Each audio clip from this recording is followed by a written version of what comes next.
cuando les hacía el favor a los de Telecinco para plantarse allí en sus programas de televisión, pues ella, que es tímida, es introvertida, como, bueno, pues como todo buen superdotado que se precie, que se ponía muy nerviosa. Ella en su móvil iba escribiendo, porque no tenía ordenador, una serie de reflexiones de una gran cultura, ¿vale? Y de unos pensamientos de un elevado nivel intelectual, ¿m? Físico, ¿m? Y químico. Del tipo, nos iba a explicar cómo se creó el mundo. Con pelos y señales, lo tenía todo escrito en el móvil, ¿vale? Para ofrecerle al público pues un contenido más selecto, dado que tenían el gran privilegio de tener ahí sentada a Alejandra Rubio. Pero ¿qué es lo que le pasaba? Bueno, pues que cuando estaba en directo se ponía muy nerviosa, porque ella, como no suele hablar nunca, pues se liaba, se le enredaban todas las ideas, como le pasa a todos los genios. Y entonces terminaba hablando sin querer, esto está escrito en la entrevista, no me lo estoy inventando, ella terminaba hablando sin querer de su tía Carmen Borrego, para decir que era una barriobajera y que era bueno, pues que era una aprovechada. Y el José María Almoguera, su primo, pues era una sabandija que lo único que hacía era el bicho chupóptero, era querer vivir de su fama, engancharse a su teta. Pero todo esto era porque ella quería hablarnos del Big Bang.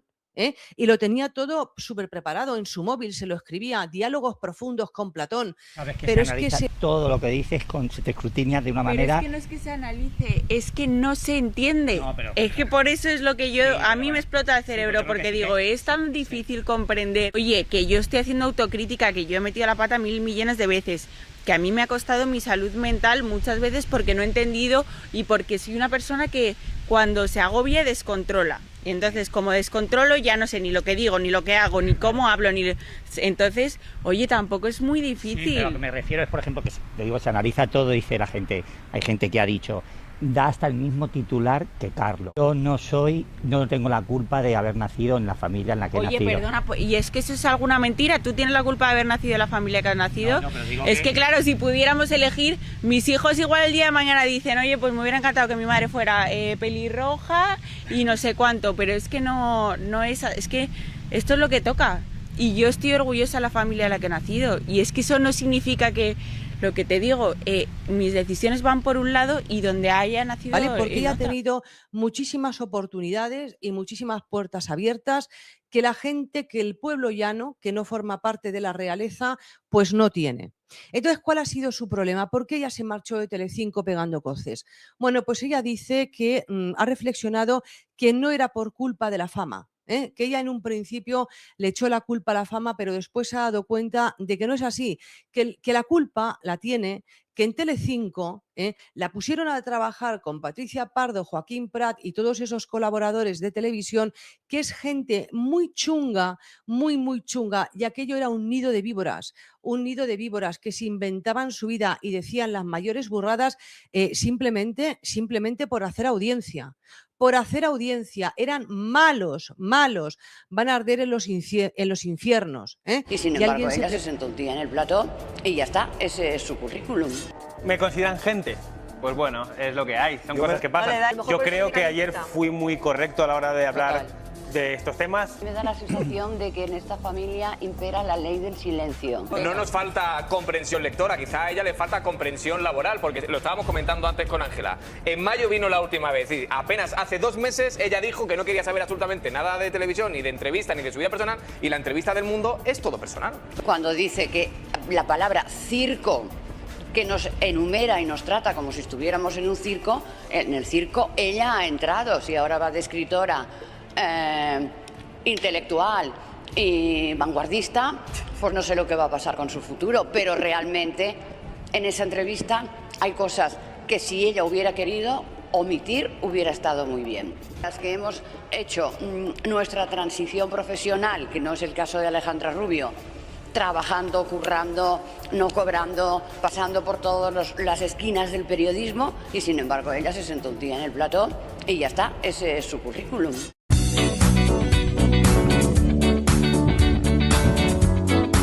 Y le pregunta, Alejandra, ¿tú qué piensas de lo que le está pasando ahora a los jóvenes de tu edad? Que no lo tienen muy complicado para acceder a una vivienda, si encuentran trabajo son trabajos precarios, no lo tienen fácil para montar una familia, más bien lo tienen imposible, ¿eh? Entonces, ¿tú qué piensas de todas estas personas? Entonces, nada, cuidado, cuidado que habla Sócrates. ¿Eh? Dice Alejandra Rubio, sí, sí, me han dicho algo mis amigos, me han dicho algo mis amigos de eso, sí. Pero oye, ¿qué se piensa la gente? Que yo soy rica, yo soy millonaria. Yo tampoco vivo en una vivienda de propiedad, yo vivo de alquiler y yo no tengo dinero para comprarme una casa porque yo por menos de 2 millones de euros no me pienso comprar una casa, tengo que estar viviendo de alquiler, ¿sabes? Entonces, yo tampoco lo tengo fácil. Yo. Oye, un aplauso. Un aplauso, un aplauso. Yo de verdad te lo digo que qué gran intelectual se ha perdido Telecinco. Esto es vanguardia pura y dura, ¿eh? Si la hubieran dejado leer estas notas de los móviles. O sea, vamos a ver, chiquilla, para empezar, no te han preguntado por ti, te han preguntado por una situación que viven otras personas jóvenes de tu edad que no son hijas de Terelu Campos, no son nietas de María Teresa Campos, y tú la has reconducido a ti, yo. Y después, ¿cómo que no tienes dinero para comprarte una casa? Ni de coña, dice, ni de coña, ni de coña. Vamos a ver, si solamente por la portada de la revista Hola, cuando anunció su embarazo con Carlo Constancia Jr., le soltaron a la señora 100.000 euros y se marcharon los dos volando, como las compresas que tienen alas, a Ibiza, que es el destino turístico más caro de España, y se alquilaron un catamarán a 12.000 euros la semana. Gastos aparte, gastos, juergas, puros, copichuelas, todo eso iba aparte. 12.000 euros solamente el armatoste del catamarán. Bueno, yo ahora mismo sumo lo que ella ha ganado en exclusivas, lo que ha ganado su pareja Carlo Constancia Jr., lo que han ganado en programas de televisión, y digo, ¿no tienes para una entrada a un piso? Que cuando habla Carmen de Alejandra, bien que se enfada Terelu, entonces no es lo mismo. Ya no quiero problema. Me duele, cariño, ¿sabes? me duele. Y a mí que se le hagan cosas a mi hermana, que la he visto sufrir muchísimo. Pero yo no quería sacar este tema. ¿Que queréis sacar este tema? No. Digo yo, Carmen Terelu, que no es más fácil decir, oye, los primos no se soportan, no se llevan bien, no tienen relación y por eso no le invita al libro, por eso no le cuenta el embarazo, por eso no se conocen los niños, porque os estáis empeñando en que sí, que una relación y tal. No, y estamos justificando cosas. Yo estoy encantada de contar cuál es la relación, cuál era la relación real. ¿Cuál era? Pues apenas ninguna. Pues entonces. Pero apenas ninguna claro. antes de. Entonces, ¿por qué? Vista para el mundo que ella no ha elegido ser famosa, sino que es lo que le ha tocado, que estaba condenada a ello. Condenada, ¿eh? No es J.K. Rowling, no es Nora Ephron, es la otra escritora del momento. Alejandra Rubio concede una entrevista llena de explosivos titulares. No me dieron a elegir ser una Campos. Estaba condenada a ser famosa desde que nací y lo voy a seguir siendo toda la vida. La pobre Alejandra habla de condena a una penitencia al llevar el apellido Campos, un castigo que ella misma ha rentabilizado avivando los conflictos familiares. Tiene ni media justificación que no haya estado al lado de su abuela todo este tiempo. Fuerte, es que me parece ser una egoísta. Alejandra no tiembla, no duda al cuestionar el papel como nieto de su primo José María. Unas palabras que alimentan el espectáculo televisivo del que ahora reniega. ¿Por qué elegiste ser parte del show? Porque en ese momento pensé que era lo mejor, lo que me ofrecía una mejor vida.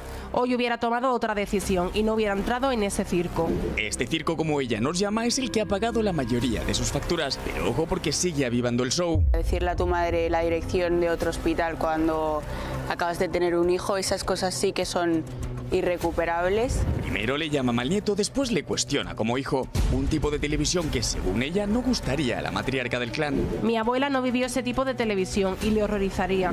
Un contenido, unas peleas, unos enfrentamientos familiares que terminan desbordándola.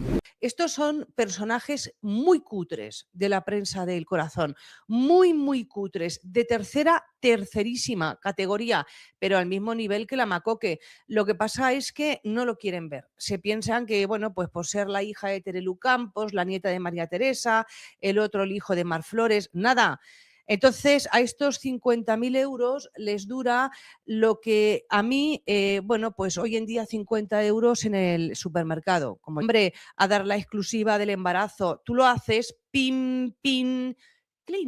verdes, porque vendes tu vida privada, has hecho de tu vida privada un circo, un negocio, pero ya una cosa indigna, porque verdaderamente se venden cosas de gran intimidad, como por ejemplo decir estoy embarazada. Entonces, bueno, pues esto es ella y Carlo Constancia rentabilizan todo. Todo, por eso esto ya venía de Las Campos. Las Campos, cuando la matriarca, María Teresa Campos, que es la única que trabajaba en esa casa, dejó de trabajar, pues aquello se convirtió en la casa de las puertas abiertas. ¿Vale? Que los malos son ellos. Que los malos son ellos, una técnica de manipulación genial, darle la vuelta a la tortilla, el malo eres tú, yo me voy porque te portas mal conmigo, porque no me respetas como mujer, porque no me respetas en mi embarazo, porque cha. Entonces mañana cuando aparezca en Antena 3 no pueden decir, oye Alejandra, tú eres una traidora, eres una sinvergüenza. No, van a tener que decir, uy, pero si los culpables somos nosotros porque nos portamos mal con ella cuando anunció el embarazo. Porque hoy en día a cualquier chimenea le llaman fábrica. Normal que tú estés en un patio de verduleras porque la primera verdulera eres tú de hombre no tienes nada. Y tengo pruebas. El tío, que no es un tío, es una tía con bigote, está mirando los toros desde la barrera de su casa. Este comportamiento no es masculino, Carlo Constancia. Entonces, tú sabes mucho de mujeres verduleras porque eres una más. No, las mujeres no somos la peor enemiga para una mujer. Hay mujeres verduleras, igual que hay hombres verduleros. Bueno, pues tú eres una mujer verdulera. Yo no te considero hombre, porque, hombre, tiene a su mujer embarazada, pero él está desde el salón de su casa tocándose el violón, levantando mancuernas en el gimnasio, enseñándonos los pectorales y sacándose brillo a las bolas. Entonces manda a su pareja, Alejandra Rubio, embarazada, este comportamiento, repito, no es masculino, a televisión sola. Porque claro, hombre, Carlo Constancia Jr. se ha sentado alguna vez en De Viernes. Él sí vende su vida privada, pero vende su vida privada para defender a su papá, Carlo Constancia de Castiglione, de Costillone, como le digo yo, de Costillone, porque menudos palos en las costillas suelta, de las memorias de su madre Mar Flores. Si Mar Flores, su mamá, saca unas memorias y, bueno, parece que algo se ha dado a entender, de que el papá no se portó bien con la mamá, se marca un De Viernes, no, 2 y 3 si hace falta, para defender el honor de su padre. A pagar por no ser como ellos. Muchas felicitaciones, pero también muchas críticas después de que anunciara que está embarazada. Y a Carlo esto le ha indignado. Muy harto de aguantarme siempre el abuso, que ni siquiera con la noticia de un embarazo la gente sea capaz de alegrarse. Y es que nuestra compañera no se lo contara a su tía y a su primo ha llamado mucho la atención. Sí, enhorabuena. Venga. Le dio un poco de zasca a tu hijo, Alejandro. Preguntárselo a él, ¿vale? Estás molesto, ¿no? Porque no lo dijo. Bueno, creo que quedó claro, ¿no? Pero ¿has podido hablar con ella, aparte de lo que se vio? Una situación que ha podido con Alejandra, que ayer terminaba llorando en el tiempo justo. Pues es que lo queremos hacernos dolidos y ponerme a mí un problema público encima, una vez más, pasando un embarazo. Lo que tenían que haber hecho es llamarme y decirme, oye, ¿qué ha pasado? ¿Cuáles han sido tus motivos para que actúes así? Siempre se salen con la suya y al final siempre soy yo la mala. Estará hoy más feliz, ya que a pesar de las lágrimas tiene mucho que celebrar. Felicidades ante todo. Gracias. Sí. Muchas gracias. Claro, es que ahora lo del cumpleaños feliz de Parchís como que no nos pega nada. No. Porque, no, es que yo no había visto lo que ocurrió ayer. Pues... ¿Cómo estás? No muy bien. Ganas de hablar porque va a ser el último día que hable, porque me voy a retirar un tiempo. Creo que es la mejor decisión que puedo tomar ahora mismo.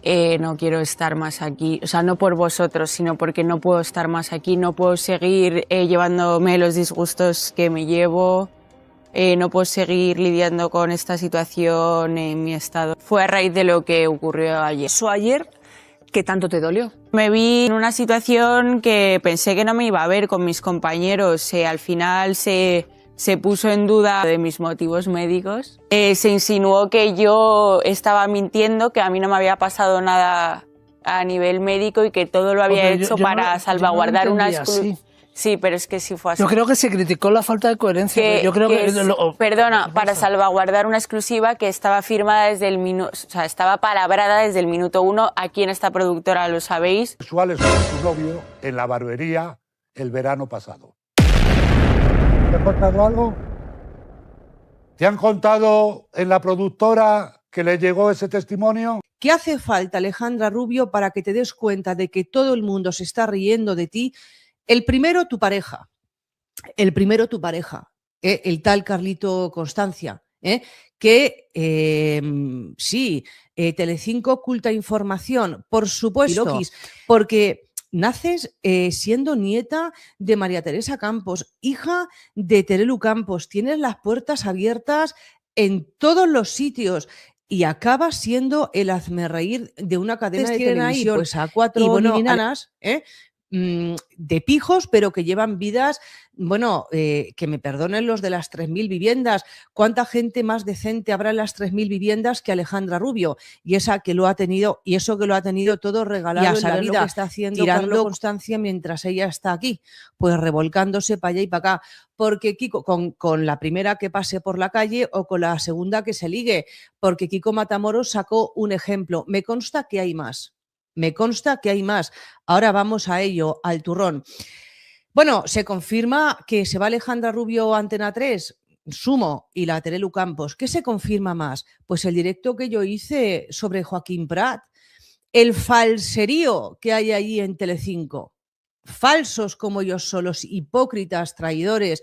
Bueno, esta gente no sabe hacer audiencia. Tienen ahí a 4 famosetes que entre todos no suman ni medio cerebro y a 3 personas que dicen que son profesionales. A los verdaderos profesionales no los quieren contratar.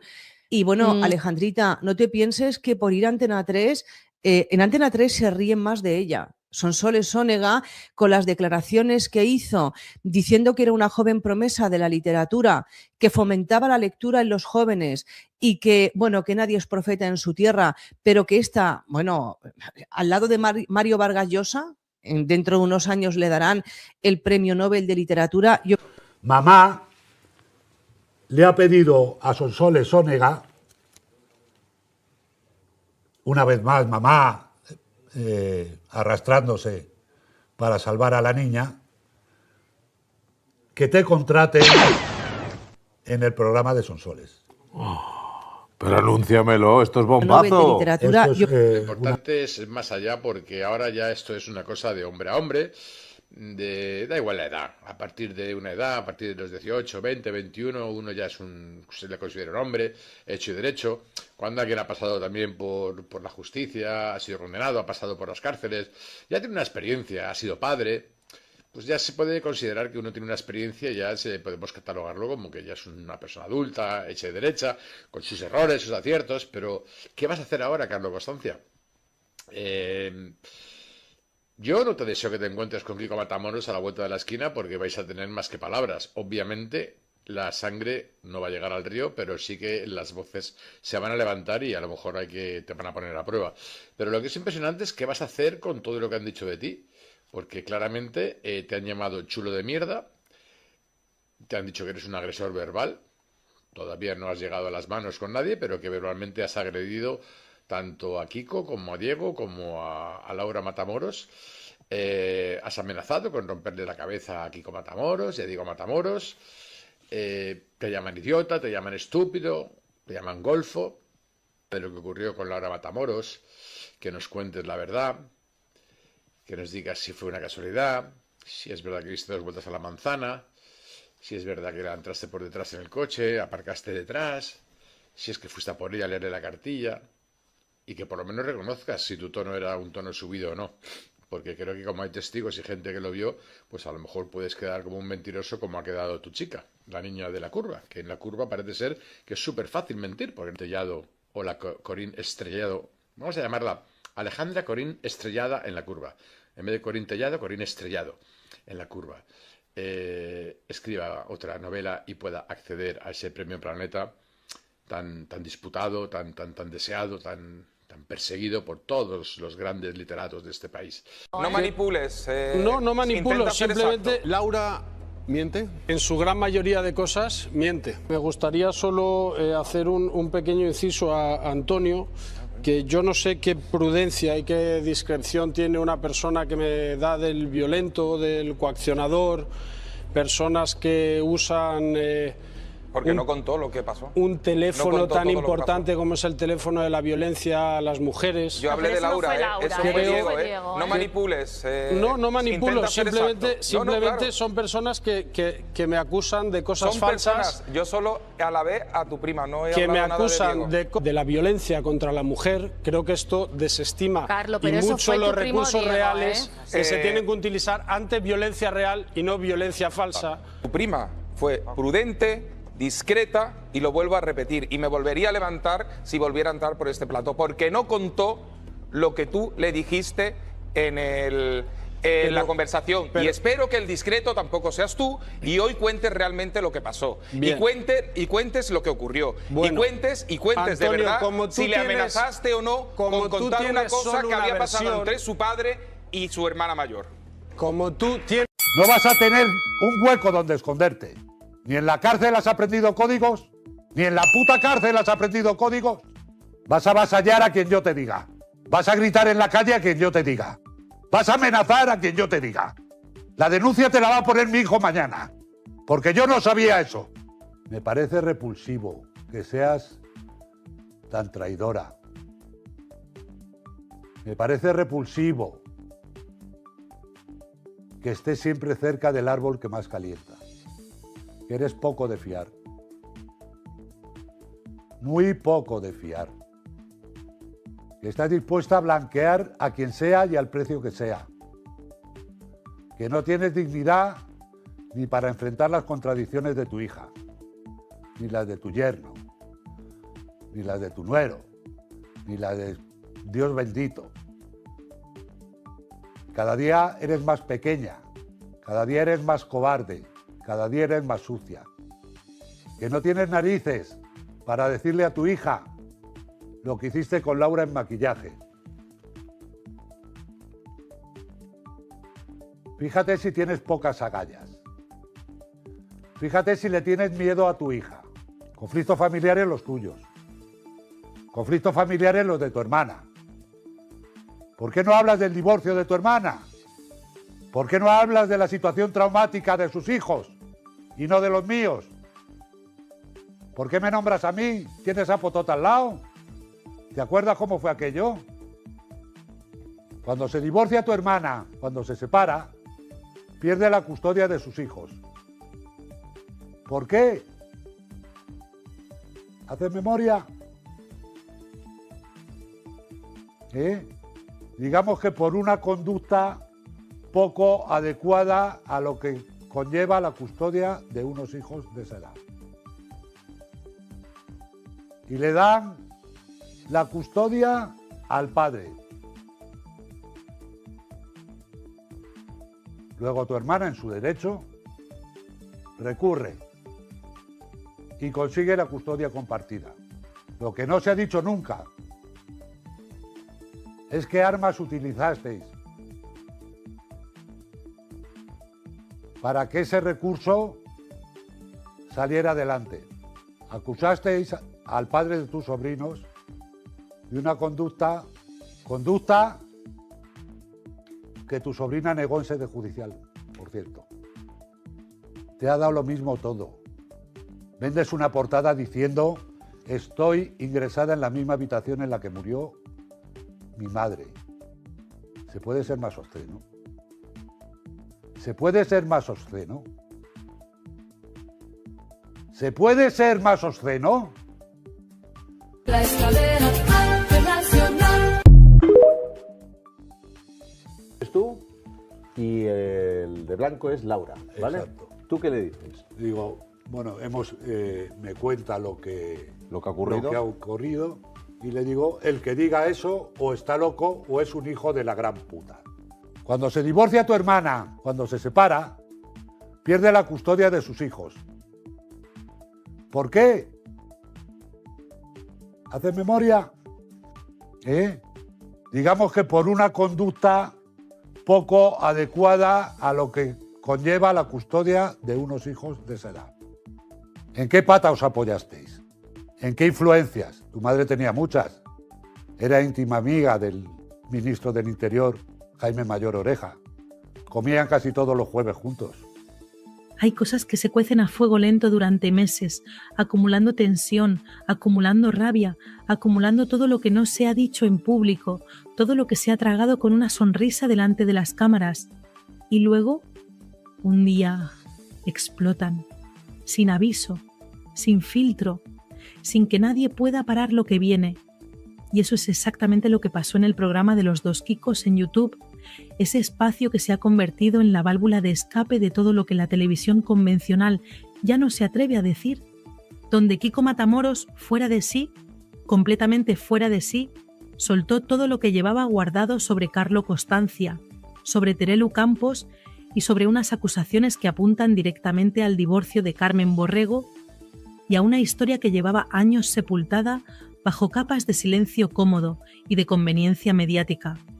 ¿Tienes idea de lo que se reveló ahí dentro?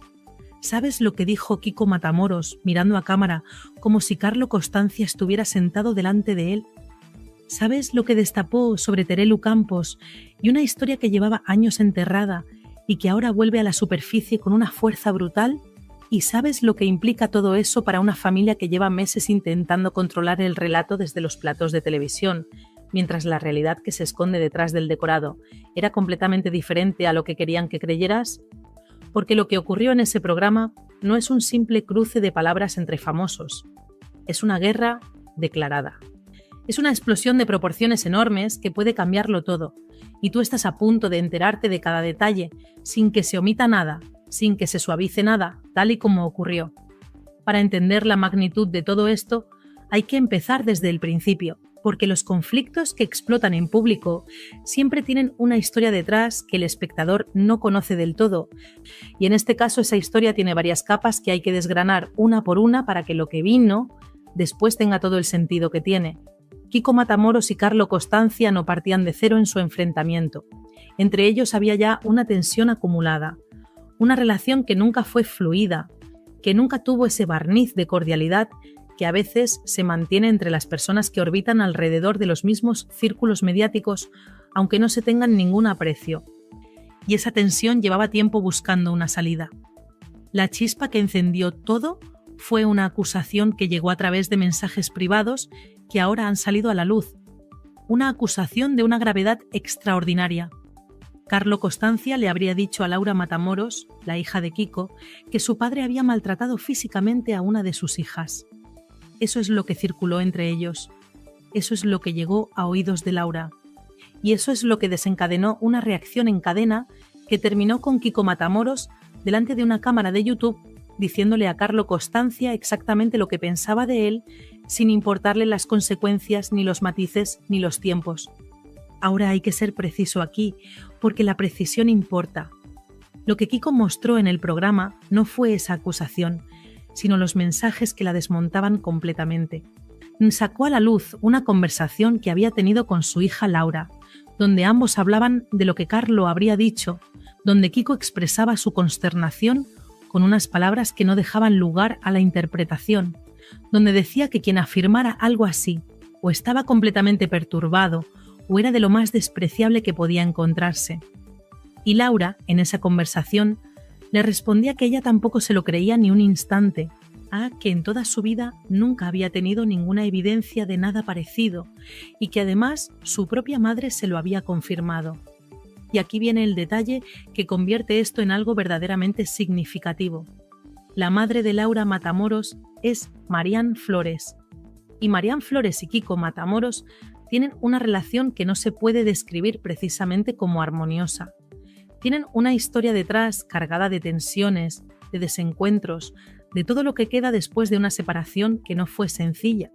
Y Marian Flores no tiene ningún motivo para hacer favores a Kiko Matamoros, no tiene ninguna razón para ponerse de su lado cuando podría no hacerlo.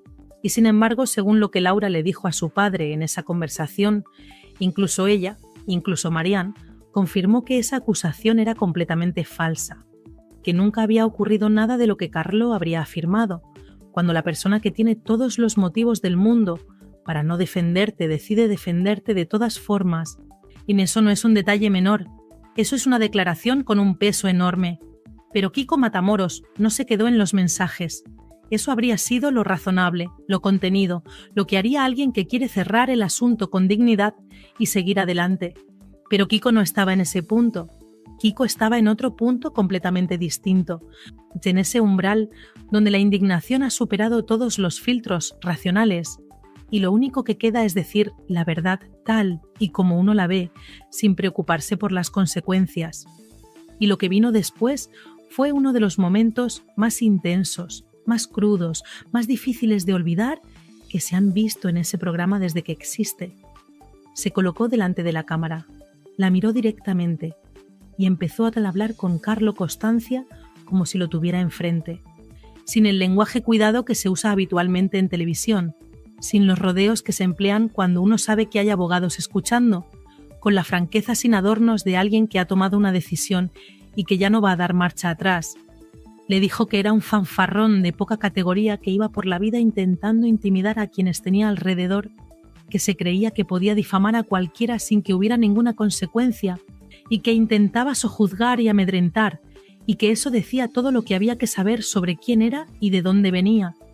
Y entonces reveló algo que hasta ese momento no había salido en ningún medio, que Carlo Costanza, según lo que Kiko afirmaba tener conocimiento directo, habría amenazado con agredir físicamente tanto a Diego Matamoros, su hijo, como al propio Kiko.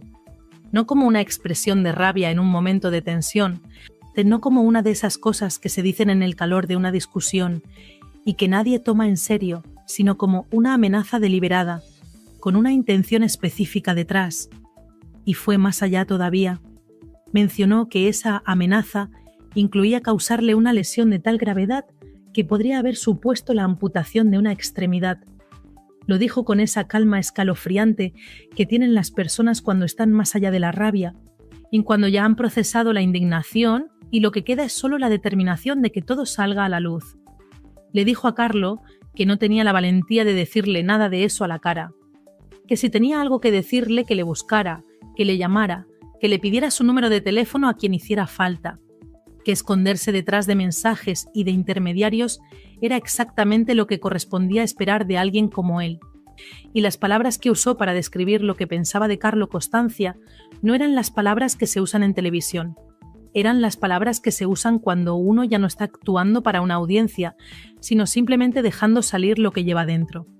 La pregunta que todo el mundo se hizo al ver eso fue la misma. ¿Cómo responde Carlo a esto? ¿Cómo responde Alejandra Rubio, o que es su pareja y que está atrapada entre el hombre con el que ha decidido construir su vida y la familia mediática de la que proviene?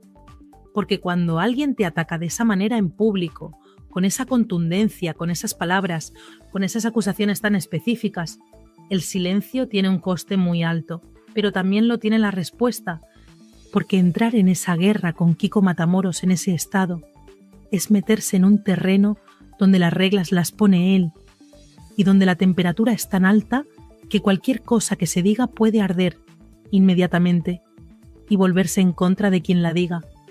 Por el momento, la estrategia que parece estar manejando el otro bando es el silencio, ignorar, esperar, confiar en que la tormenta pase sin que sea necesario alimentarla con una respuesta que la haría más grande. O sea, una estrategia que tiene su lógica a corto plazo, pero que presenta un problema fundamental, y es que las acusaciones que Kiko ha hecho no son vagas, ni genéricas, ni opinables. Son acusaciones concretas sobre hechos concretos, sobre amenazas físicas con descripción detallada, sobre difamación con nombres y fechas. Ante ese tipo de acusaciones, el silencio no es neutral. El silencio dice algo, y lo que dice no siempre es lo que quien calla querría que se entendiera, pero espera, porque lo que viene a continuación cambia por completo la dimensión de este conflicto y lo lleva a un territorio mucho más profundo y mucho más revelador. Porque si el ataque a Carlo Constancia fue brutal en su intensidad, lo que Kiko Matamoros dijo sobre Terelu Campos fue de una gravedad y de una profundidad que no tiene comparación con nada de lo que se ha dicho en este conflicto hasta ahora. Y Kiko no fue a por Terelu, por lo que ha dicho recientemente, ni por su posicionamiento actual en este asunto. Fue a por ella por lo que hizo hace años, por decisiones que se tomaron cuando nadie estaba mirando con la atención con la que se mira ahora, por una historia que tiene que ver con un divorcio, con una custodia, con unos hijos y con unas acusaciones que se lanzaron en un proceso judicial y que según Kiko nunca se sostuvieron en la realidad. Moon empezó construyendo el perfil de Terelu antes de ir al fondo del asunto, porque Kiko es un narrador y sabe que el impacto de una revelación se multiplica cuando el terreno está bien preparado. Le llamó alquimista del dolor. Le dijo que había convertido su sufrimiento en un producto comercial, que había vendido cada momento de angustia personal al mejor postor, que había hecho de sus tragedias privadas una mercancía sin la menor vergüenza ni el menor escrúpulo. Que donde otros habrían guardado silencio por respeto a los suyos, ella había encontrado una portada de revista, un titular, un contrato, y puso un ejemplo que muchos recordaron en ese instante, porque fue algo que en su momento generó una reacción de incredulidad en mucha gente. Aquella portada donde Terelu Campos aparecía en una piscina, con el sol dando en su cara, aparentemente tranquila y relajada, con un titular que hablaba de lo mucho que estaba sufriendo por la pérdida de su madre. La imagen y las palabras eran tan contradictorias entre sí que parecía imposible que alguien hubiera tomado la decisión consciente de publicar eso. Y sin embargo ocurrió. Y Kiko lo rescató como demostración de algo que, según él, define con una precisión brutal a Terelu como persona pública. Luego fue a por el libro, ese libro que Terelu publicó sobre su vida y sobre las personas que la han rodeado. Y aquí Kiko entró en un territorio muy íntimo, muy delicado, y así lo hizo con una contundencia que dejó sin palabras a quienes lo escuchaban. Dijo que ese libro no lo escribió Terelu, sino que fue redactado por alguien de su confianza mientras ella ponía el nombre en la portada y cobraba los derechos, y que en ese libro, en esas páginas que ella no escribió pero que firmó como suyas, se hablaba de la muerte de su padre de una manera que Kiko calificó repetidamente con una sola palabra: repulsiva. Y dijo que le parecía repulsivo que alguien convirtiera la muerte de su propio padre en un instrumento narrativo vendible, que le parecía repulsivo el nivel de oportunismo que eso implicaba, que le parecía repulsivo la ausencia total de escrúpulos que se necesita para escribir sobre algo tan íntimo con el objetivo principal de que ese relato llegue a las librerías y genere ingresos. Y señaló la contradicción que Kiko consideraba más hiriente de todas, que Terelu, por un lado, se había presentado públicamente como alguien que había tenido que hacer las paces con la memoria de su padre, que había tenido que perdonarle, que había pasado por un proceso de reconciliación interior con una figura paterna que no fue lo que ella habría necesitado, pero que al mismo tiempo la interpretación que hacía de la muerte de su padre en ese libro era tan oscura, tan cargada de una narrativa específica, que dejaba al padre en una posición devastadora, que Kiko se preguntaba en voz alta ¿dónde quedaba en todo eso el respeto a la memoria de alguien que ya no puede defenderse? Y entonces llegó el momento que nadie que lo vio va a olvidar. El momento en que Kiko Matamoros abrió el capítulo del divorcio de Carmen Borrego y puso encima de la mesa una historia que, si se confirma, tiene implicaciones que van mucho más allá de un conflicto entre famosos de televisión. Carmen Borrego se divorció de José Carlos Bernal, el padre de sus hijos. Ese divorcio fue un proceso largo y complicado, como lo son casi todos los divorcios, cuando hay hijos de por medio y cuando las circunstancias personales de cada parte entran en conflicto en el ámbito judicial. Lo que se supo en su momento fue que inicialmente la custodia de los hijos de Carmen no recayó en ella sino en el padre, porque el proceso judicial determinó que su conducta no era compatible con las responsabilidades que conlleva la custodia de menores de esa edad. Eso ocurrió. Y está en el registro de lo que se sabe de ese divorcio. Lo que no se sabía, o al menos lo que no estaba en el dominio público con la claridad con que Kiko lo puso, es lo que vino después. Carmen recurrió a esa decisión y consiguió finalmente una custodia compartida. Hasta ahí los hechos conocidos. Pero Kiko fue a la pregunta que nadie había hecho con esa precisión, la pregunta de cómo se consiguió ese recurso, qué argumentos se emplearon, en qué se dijo del padre de los hijos de Carmen para que la resolución judicial que le había sido desfavorable terminara revisándose. Y lo que Kiko sugirió, con la deliberación de alguien que pesa cada palabra antes de pronunciarla, es que en ese proceso se habrían lanzado acusaciones muy serias contra el exmarido de Carmen, acusaciones sobre una conducta grave que habrían servido como palanca para cambiar la dirección del procedimiento judicial, y que sin embargo la propia hija de Carmen, ni cuando fue citada a declarar, negó en sede judicial que esas acusaciones fueran ciertas. Vamos a detenernos un momento en esto, porque es necesario entender el peso de lo que se está diciendo. Si lo que Kiko afirma es correcto, estaríamos ante una situación en la que se habrían utilizado acusaciones falsas en un proceso judicial para conseguir un resultado favorable en una disputa de custodia, y que la persona que podría haber desmentido esas acusaciones desde dentro de la propia familia lo hizo cuando tuvo la oportunidad de hacerlo ante un juez. Eso no es un rumor de Platón ni un comentario de sobremesa. Eso es una afirmación sobre hechos ocurridos en un contexto legal, con consecuencias reales para personas reales.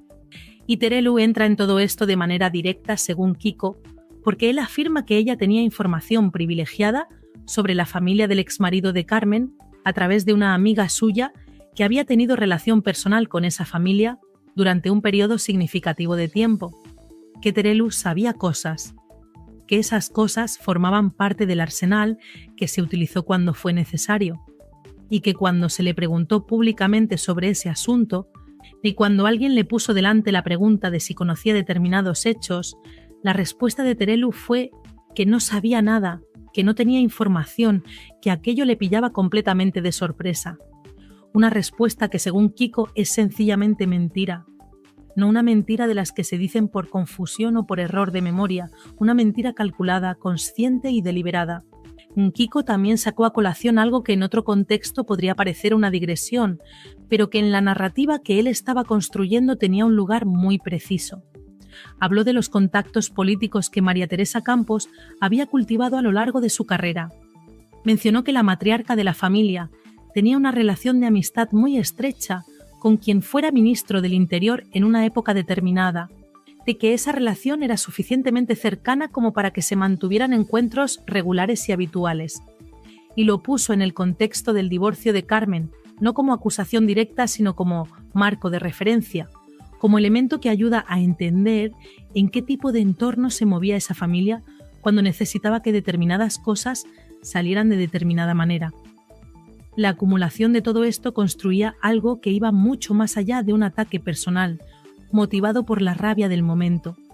Lo que Kiko estaba elaborando era un argumento sobre la hipocresía estructural de cómo esa familia ha gestionado su imagen pública durante años. La idea de que hay una versión pública cuidadosamente construida y una realidad privada que no se parece en nada a esa versión, que predican desde los platós sobre valores y sobre dignidad y sobre la manera correcta de comportarse, mientras que detrás de cámaras utilizan todos los recursos disponibles, incluidos los que tienen un coste moral muy alto, no para conseguir lo que necesitan en cada momento. Esa es la acusación de fondo, y es mucho más dañina que cualquier insulto directo porque no ataca a la persona sino a la credibilidad de todo lo que esa persona representa públicamente. Terelu, en el momento en que Kiko le decía todo esto, no estaba en ese programa. No podía responder, no podía matizar, no podía dar su versión de los hechos en tiempo real, y Kiko lo sabía. Y eso también formaba parte de su discurso, punto porque señaló que Terelu tiene acceso a plataformas mediáticas donde puede responder si quiere hacerlo, que tiene un micrófono delante regularmente, que la diferencia entre la situación de ambos es que él lleva tiempo sin televisión y que por tanto sus palabras llegan a muchas menos personas que las de ella, y que esa asimetría es en sí misma parte del problema, de porque permite que determinadas narrativas circulen sin ser cuestionadas, mientras las respuestas quedan confinadas en espacios con menor alcance. El anuncio que hizo al final del programa añadió otra capa de expectación a todo esto. Dijo que el jueves siguiente haría un programa específico donde desarrollaría en profundidad todo lo que había dejado a medias, todo el material que no había cabido en el tiempo disponible, todo lo que según él todavía no ha salido. Lo dijo con la tranquilidad de alguien que sabe que tiene más munición y que entiende perfectamente cómo administrarla para maximizar el impacto. No hay prisa, hay más, y llegará en el momento que él decida. Lo que queda flotando en el aire después de ver todo esto es una pregunta que no tiene una respuesta fácil ni inmediata. ¿Qué hace Alejandra Rubio con esto? Porque Alejandra está en una posición extraordinariamente complicada. Carlo Costancia es su pareja, comparte su vida con él, que le está esperando un hijo suyo, y al mismo tiempo la familia de la que procede, su madre, su tía, están siendo atacadas con una intensidad y con una especificidad que hace imposible mirar para otro lado indefinidamente. En algún momento va a tener que posicionarse, no porque nadie se lo exija formalmente, sino porque las circunstancias la van a colocar en una situación donde el silencio ya no será sostenible. Y mientras todo esto ocurre, mientras los bandos se recolocan y calculan sus próximos movimientos, el programa de los Kikos sigue acumulando visitas. 80.000 en el momento en que se comentaba, pero con una tendencia que apunta hacia arriba, porque este tipo de contenido tiene una vida larga, se comparte, se comenta, llega a personas que no lo buscaban y que de repente se encuentran con que hay una historia mucho más compleja y mucho más oscura de lo que las versiones televisivas habían sugerido hasta ahora. Esta historia no ha terminado, ni siquiera ha llegado a su momento más alto. Lo que hemos visto es la apertura de un conflicto que tiene muchas más capas debajo de las que han aflorado. Una guerra que lleva años gestándose en los márgenes de los platós y que ahora ha encontrado el canal para salir a la superficie con toda su fuerza.